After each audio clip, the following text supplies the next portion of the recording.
Even as America has blessed us with extraordinary opportunities, there were moments in my life where I've been treated differently because of the color of my skin. Many countries, including the United States, grapple with questions of identity and inequality and how we treat each other, people who are different than us, how we deal with diversity of beliefs and of faiths. And right now, in crowded neighborhoods not far from here, a man is driving an auto rickshaw or washing somebody else's clothes or doing the hard work no one else will do. And a woman is cleaning somebody else's house. And a young man is on a bicycle delivering lunch. A little girl is hauling a heavy bucket of water. And I believe their dreams, their hopes, are just as important, just as beautiful, just as worthy as ours. And so even as we live in a world of terrible inequality, we're also proud to live in countries where even the grandson of a cook can become president, or even a dulit can help write a constitution, and even a tea seller can become prime minister.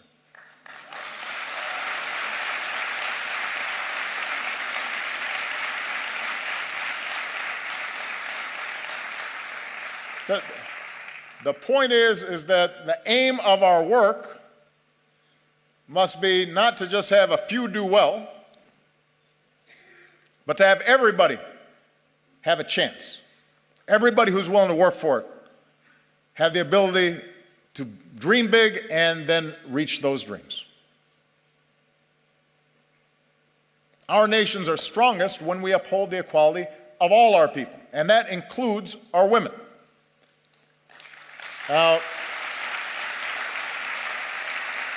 you may have noticed I am married to a very strong and talented woman.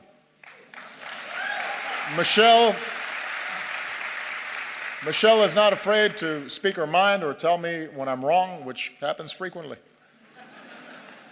And we have two beautiful daughters, so I'm surrounded by smart, strong women. And in raising our girls, we've tried to instill in them basic values.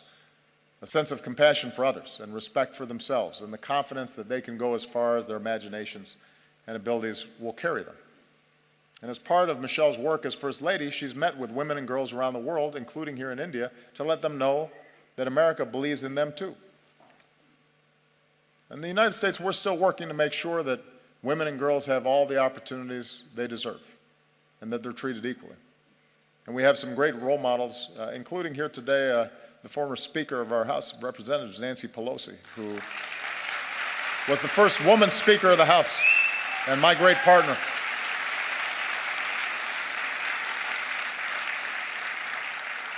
And here in India, it's the wives and the mothers who so often hold families and communities together. Indian women have shown that they can succeed in every field, including government, where many of your leaders are women.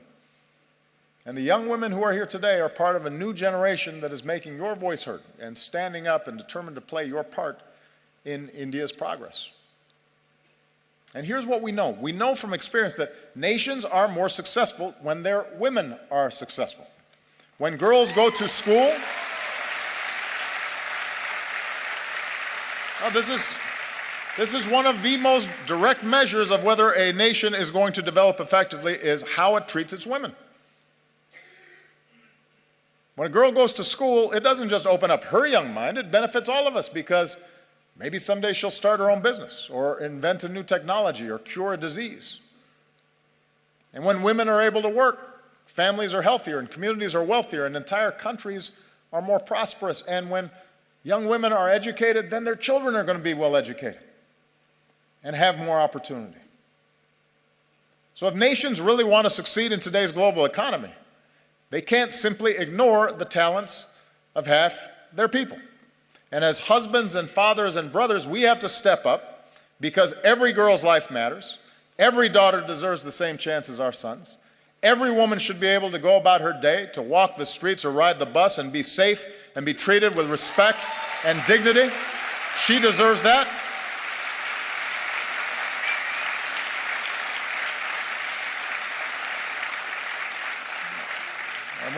One of the favorite things about this trip for me has been to see all these incredible Indian women in the armed forces, including the person who commanded the guard that greeted me when I arrived.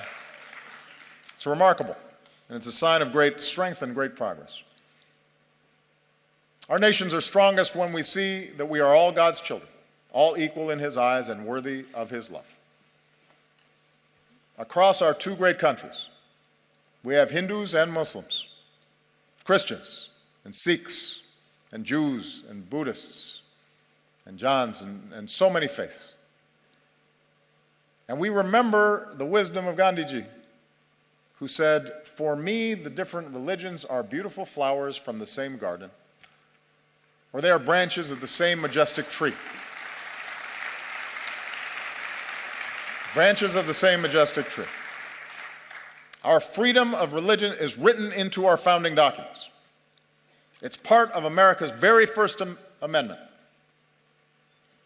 Your Article 25 says that all people are equally entitled to freedom of conscience and the right freely to profess, practice, and propagate religion. In both our countries, in all countries, upholding this fundamental freedom is the responsibility of government, but it's also the responsibility of every person. In our lives, Michelle and I have been strengthened by our Christian faith. But there have been times where my faith's been questioned by people who don't know me, or they've said I adhere to a different religion, as if that were somehow a bad thing.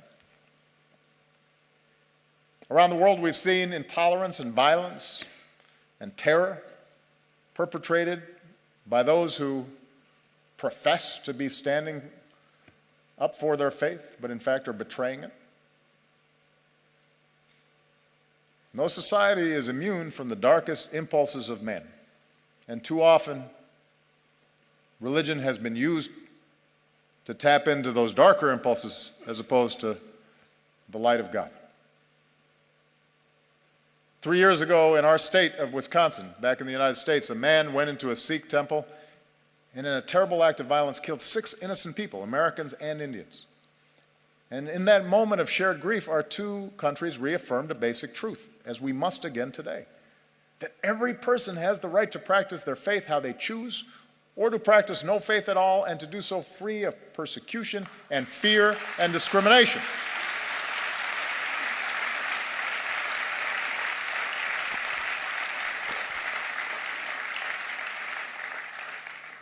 The peace we seek in the world begins in human hearts. And it finds its glorious expression when we look beyond any differences in religion or tribe and rejoice in the beauty of every soul. And nowhere is that more important than India. Nowhere is it going to be more necessary for that foundational value to be upheld.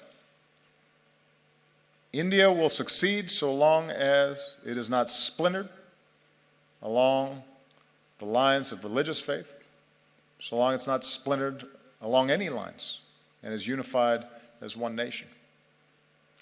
And it's when all Indians, whatever your faith, go to the movies and applaud actors like Shah Rukh Khan, and when you celebrate athletes like Milkha Singh or Mary Kom, and every Indian can take pride in the courage of a humanitarian who liberates boys and girls from forced labor and exploitation, who's here today.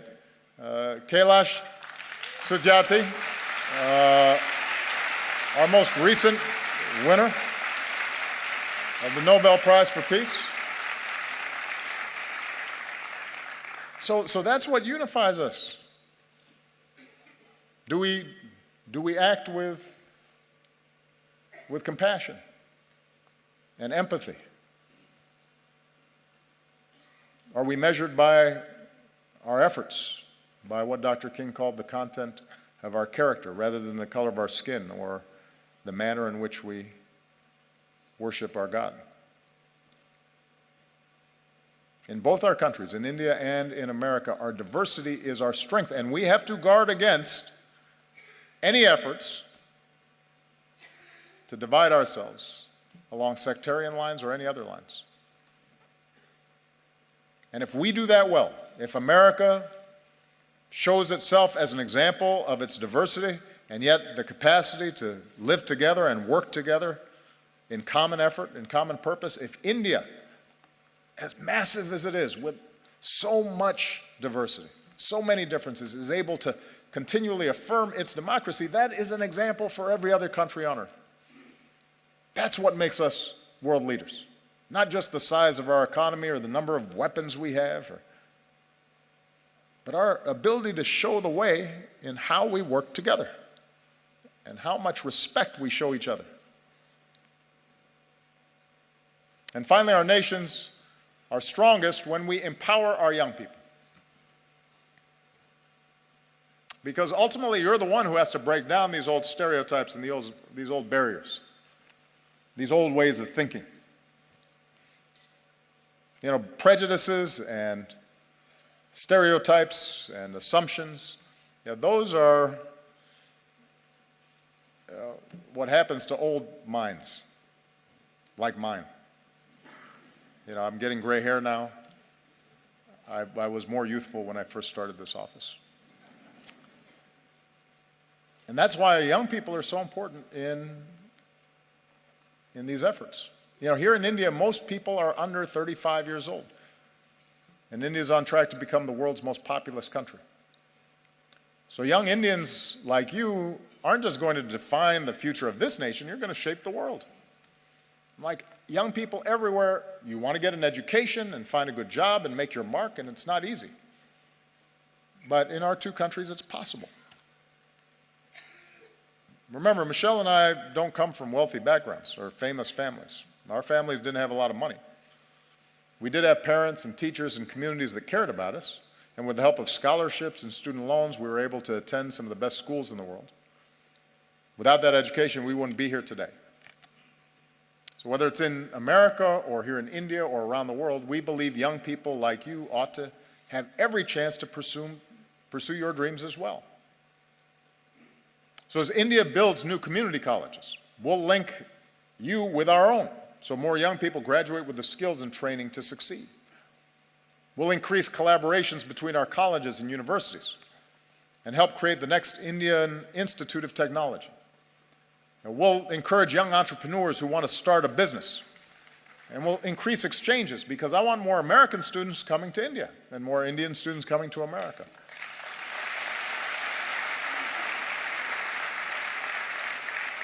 And that way we can learn from each other and we can go further. Because one other thing we have in common, Indians and Americans are some of the hardest working people on earth. And I've seen that,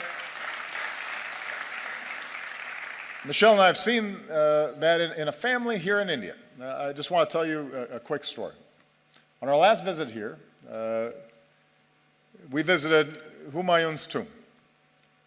And while we were there, we met some of the laborers who are the backbone of this nation's progress. We met their children and their families as well. And some wonderful young children with bright smiles, sparks in their eyes. And one of the children we met was a boy named Vishal. And today Vishal is 16 years old, and he and his family live in South Delhi in the village of Murband. This is Vishal. And his mother works hard in their modest home, and his sister is now in university. She wants to become a teacher. His brother is a construction worker earning his daily wage. And his father works as a stone layer farther away, but sends home what little he makes so Vishal can go to school. And Vishal loves math, and mostly he studies. And when he's not studying, he likes watching Kubudi.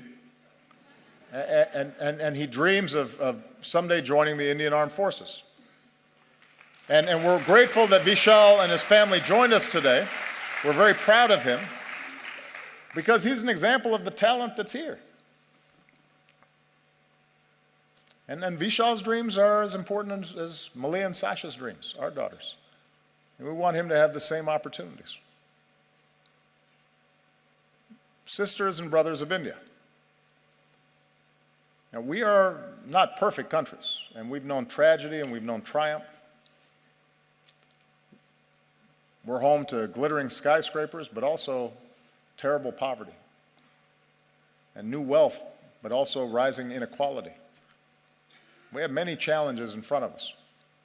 But the reason I stand here today and am so optimistic about our future together is that despite our imperfections, our two nations possess the keys to progress in the century ahead. We vote in free elections. We work and we build and we innovate. We lift up the least among us. We reach for heights previous generations could not even imagine. We respect human rights and human dignity, and it is recorded in our constitutions. And we keep striving to live up to those ideals put to paper all those years ago. And we do these things because they make our lives better and safer and more prosperous, but we also do them because our moral imaginations extend beyond the limits of our own lives. And we believe that the circumstances of our birth need not dictate the arc of our lives. We believe in the father working far from home, sending money back so his family might have a better life. We believe in the mother who goes without so that her children might have something more. We believe in the laborer earning his daily wage and the student pursuing her degree. And we believe in a young boy who knows that if he just keeps studying, if he's just given the chance, his hopes might be realized too. We are all beautiful flowers from the same garden, branches of the same majestic tree. And I am the first American president to come to your country twice, but I predict I will not be the last, because as Americans, we believe in the promise of India. We believe in the people of India. We are proud to be your friend. We are proud to be your partner as you build the country of your dreams. Jai Hind.